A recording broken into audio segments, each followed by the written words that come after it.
A group of local citizens and interested historians wanted to erect a historical marker at Evergreen Cemetery, Lexington's African American cemetery. After the Virginia Department of Historic Resources approved the marker, the group thought it was a done deal.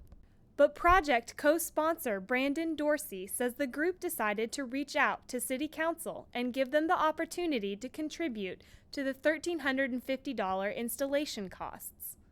My thought process was, well, they're the ones that destroyed the cemetery in the first place. By all rights, they should pay for all of it, plus more restitution.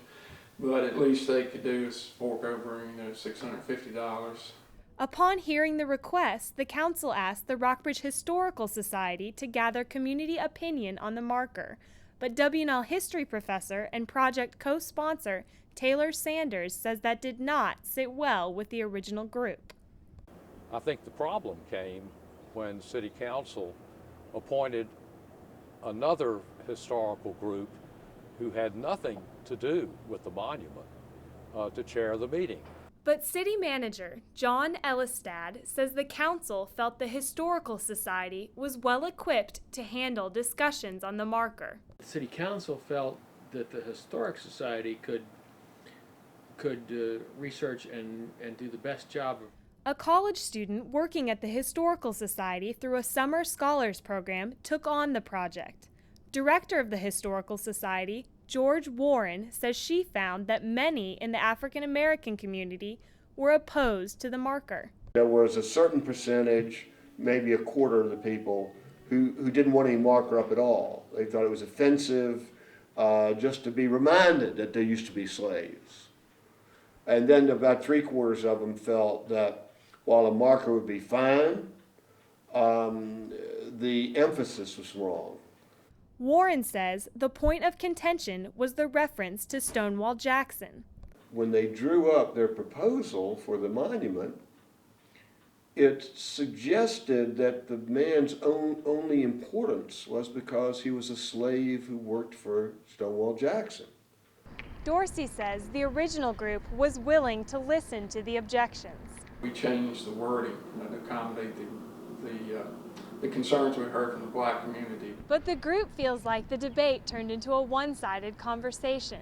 Sanders says he had hoped that the issue would bring about a positive discussion on race relations. It didn't happen that way. According to Dorsey, the original group wasn't even invited to an open forum on the issue at the Randolph Street Methodist Church. An invitation was extended after Dorsey wrote an angry letter to the city manager. Members of the group did attend the forum, but Dorsey says the meeting itself was biased. Welcome to the meeting. We've now heard your issues without even having the discussion to start with, and this is what we want. But Warren insists that the Historical Society was willing to work with the group on the marker. And we would have been happy to discuss the issue in any forum, privately, behind closed doors, at Taylor Sanders' house, or, here in this boardroom or whatever. He simply feels the marker wasn't inclusive or respectful of the people buried in the cemetery. I still felt that, we need to constantly reevaluate our common history and deal with it in new ways. And so, with conversations at an impasse, neither group got what it really wanted.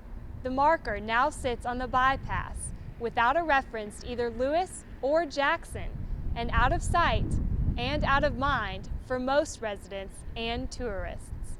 I'm Brooke Sutherland, reporting from Lexington.